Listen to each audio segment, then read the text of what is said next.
Dans le Coran également, il est dit « Waman yabtaghi ghayra al-islami dinan falan yuqbala minhu » Quiconque recherche une religion autre que l'islam, elle ne sera pas acceptée de lui.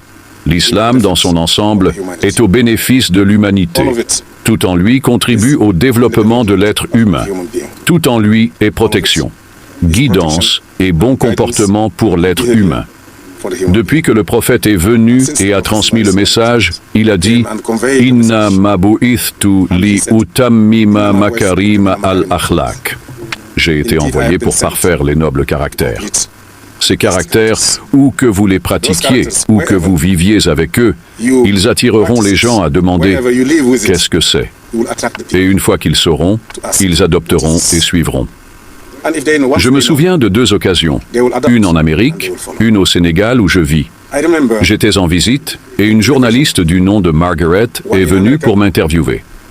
Après avoir terminé l'interview, elle a dit « Cheikh, vous, en tant qu'homme de l'islam, j'ai quelques questions personnelles que je souhaite vous poser. » Elle a dit « Vous, en tant qu'homme religieux, faites-vous confiance aux femmes ?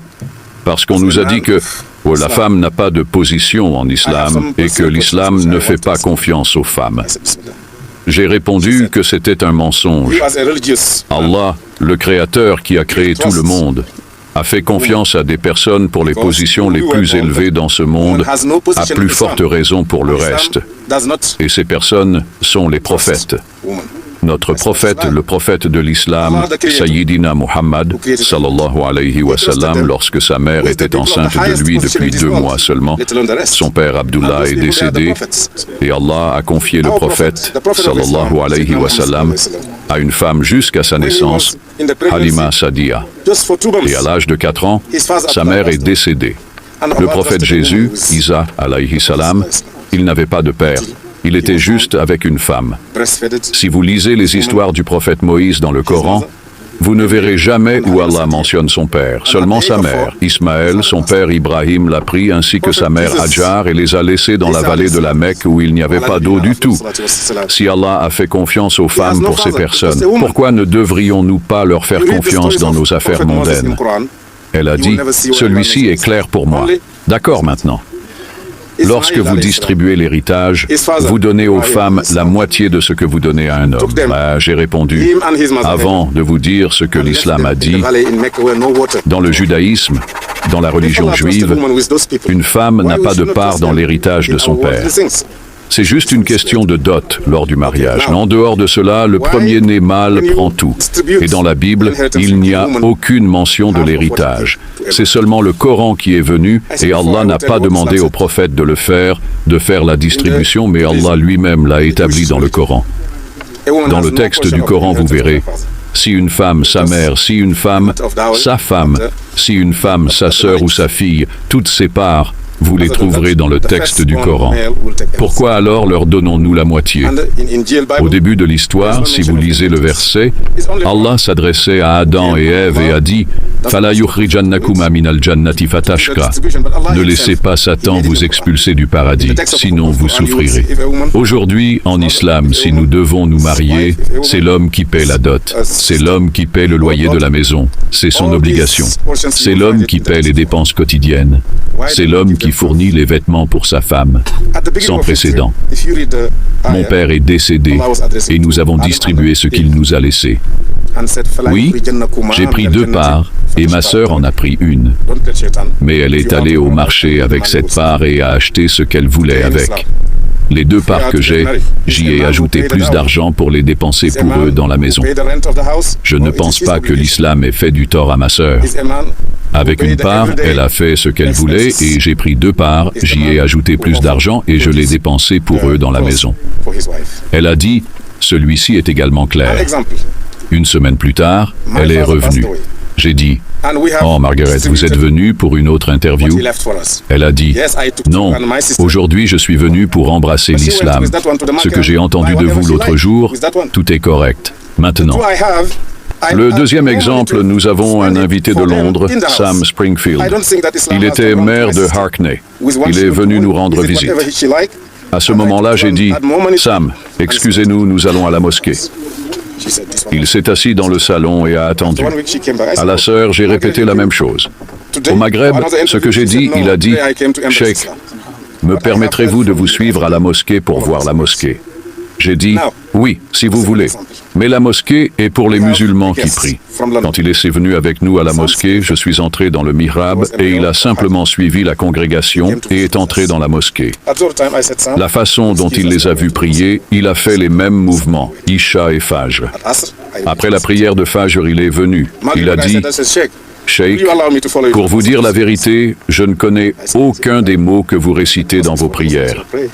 Mais je les ressens dans tout mon corps. Qu'est-ce que c'est? J'ai dit, c'est le Coran. Et il a dit, combien dois-je payer pour être membre de ce groupe? J'ai dit, vous n'avez rien à payer. Vous devez accepter les 5 piliers de l'islam. Témoigner qu'il n'y a pas d'autre Dieu qu'Allah et que Muhammad est le messager d'Allah. Prier les 5 prières quotidiennes, matin, midi, après-midi, coucher du soleil et nuit. Jeûner le mois de Ramadan chaque année. Et si vous avez des richesses, vous payez la zakat, c'est-à-dire 2,5% à donner aux pauvres sur votre argent chaque année. Et si vous avez les moyens et la capacité d'aller à la Mecque, vous devez vous y rendre une fois dans votre vie pour accomplir le pèlerinage de l'islam. Il a dit, c'est tout? J'ai dit, oui. Et il a accepté. Il a embrassé l'islam. Et quand il est rentré chez lui, sa femme lui a dit, aujourd'hui, tu quittes cette religion ou je quitte la maison. Je ne peux pas quitter cette maison. Je ne peux pas quitter cette religion. Quelques mois plus tard, je voyageais et suis passé par Londres. Il m'a invité chez lui pour dîner avec lui. Pendant le dîner, il n'y avait qu'un chat qui allait et venait. Un chat, un cheikh. Vous voyez, tous mes proches, ma femme, même mes filles, ont quitté la maison après que j'ai embrassé l'islam. La seule chose qui reste dans cette maison, c'est ce chat. J'ai dit, oui, c'est normal. Allah a dit dans le livre, Alif Lam Mim.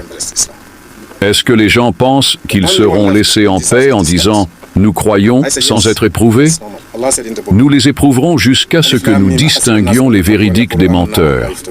Et en plus de cela, Anas, le compagnon du messager d'Allah, a dit, quiconque prétend à une position en islam sans être éprouvé, cela signifie que sa prétention est fausse.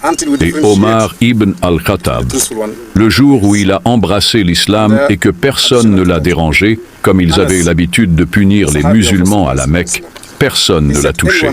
Il a dit qu'il doutait de son islam.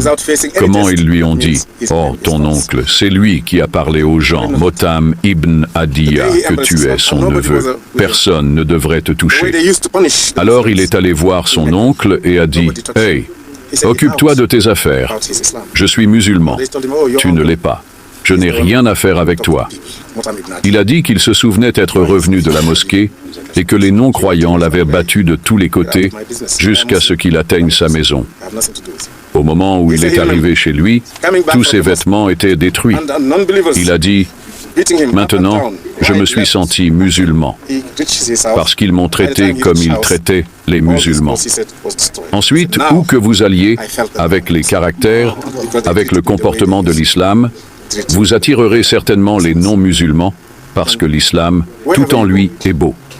L'islam, si une personne est sincère, elle est le meilleur mari. Elle est la meilleure épouse. Elle est le meilleur voisin. Écoutez le prophète, sallallahu alayhi wa sallam, dire « Il n'est pas croyant, celui qui dort le ventre plein alors que son voisin a faim. » Aime pour toi-même ce que tu aimes pour les autres.